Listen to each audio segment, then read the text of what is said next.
Now, one of the fun things about working here is that over the years, I get to meet people who used to work for the railroads. And about 15 years ago, I met a little old man.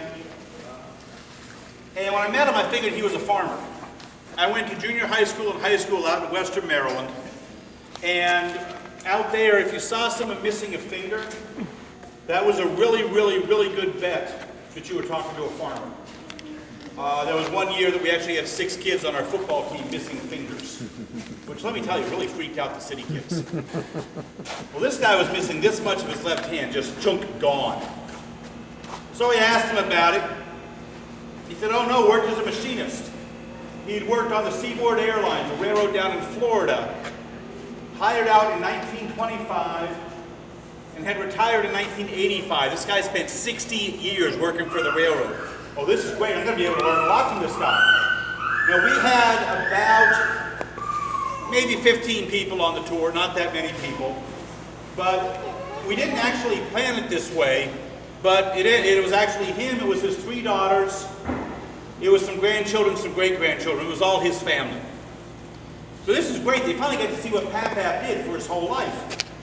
So I'm talking about what went on here. He's talking about what he did down in Jacksonville, Florida.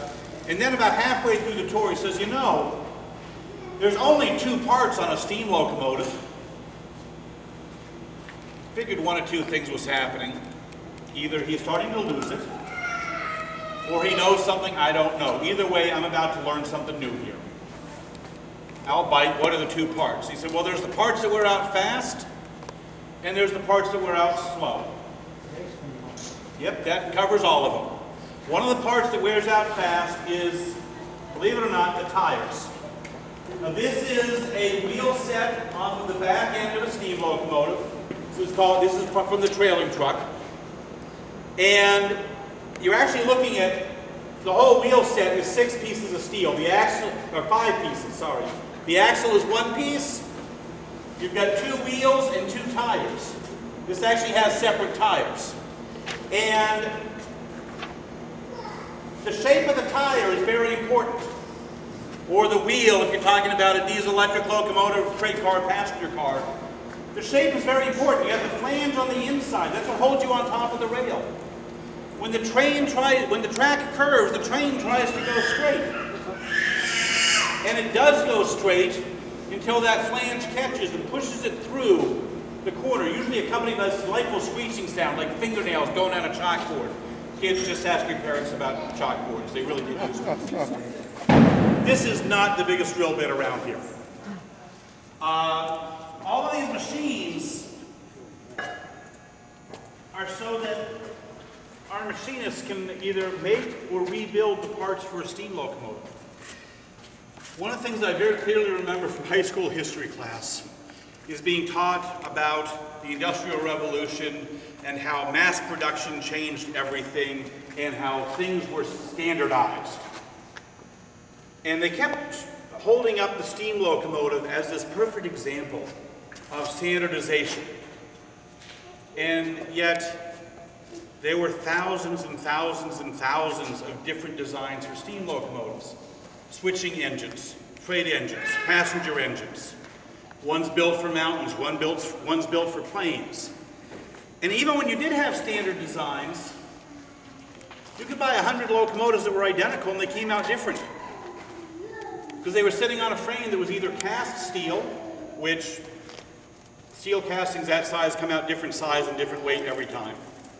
Or they were forged steel. Even forgings as small as these connecting rods come out different weight. There's other ones under here. Even these, they come out different weights. The axles, different weights. The wheels, different weights and sizes. So every locomotive, all of the drivetrain and suspension had to be built for that specific locomotive.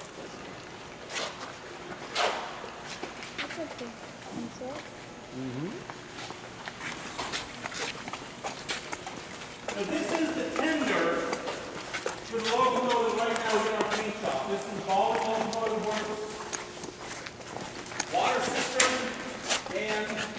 longer. And we have had to do a complete rebuild on this. I'm talking complete rebuild. You've got coal, which has sulfur in it. You're going to have water. When you add a mineral that has sulfur, take a mineral that has sulfur in it and add water to it, you get sulfurous acid, which gets along really, really well with steel. Lots of it was rotted through. Part of the frame was rotted through. We actually had to replace pieces of the frame. Almost the entire cistern, body itself, coal bunker, has had to be replaced. We want to make sure that we're not doing that again. So for instance, inside the cistern, we've coated the whole thing with a very high-tech flexible plastic. So nowhere in there will the water actually be in contact with the steel. The coal bunker would probably, they're still looking at possibly spraying in one of those pickup truck bed liners so that it won't be taking out the steel. So we're looking for ways to make sure that these locomotives last longer. At the same time, we also want very much to make sure that the locomotive looks the way it did when it was in service. I want you to notice the color of this tender. This is not a normal color for an American steam locomotive. We actually thought this locomotive should be painted black with white lettering and pinstriping. And we had actually finished the tender and painted it black. And we actually lucked out, because usually the piece of paper saying you did it wrong doesn't show up until after you painted the entire locomotive or car. This one, though, we were able to actually find out from the paperwork that came with it while it was being built that it's supposed to be painted paint scheme 219A. Hey, that's fantastic. Paint scheme 219A. And 219A is? Olive green. Well, actually, we didn't even know olive green yet. All we knew was 219A. Hey, this is great. Okay, what's 219? Well, there was a guy out in California who actually got his PhD in industrial history by looking at the paint codes for 19th century steam locomotive manufacturing companies and figured out what all their paint codes meant. Okay, well that doesn't help because this locomotive was built in 1929. But luckily, Baldwin Locomotive Works used the same paint scheme for the switchers that move things around at their plant until 1947. And they still use the same codes until 1947. So yes, it is. It's actually glossy olive green, it's 219, and A means aluminum leaf, which means we're going to have this wonderful green locomotive. Okay, so here we are. Well, actually, I'm a teacher, so... Oh, I thought maybe you're doing a degree in paint color. Black, yellow. Yeah. This is the 322B. Little bit up here, so we're going to need to kind of squeeze it together a little bit. Sorry about that.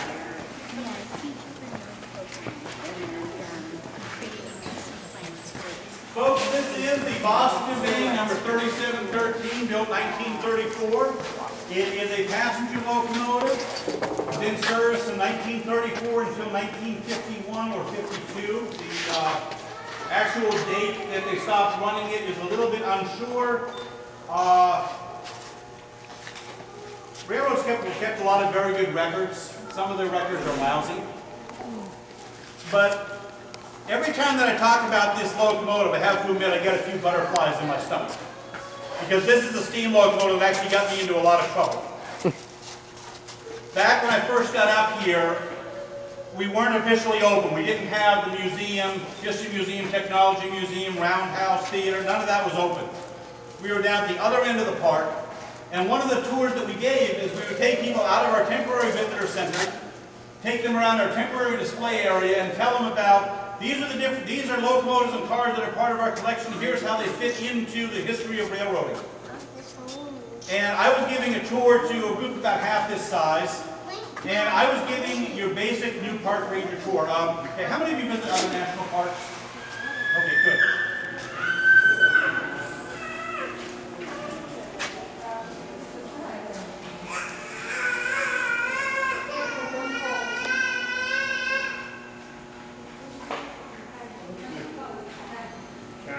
I know.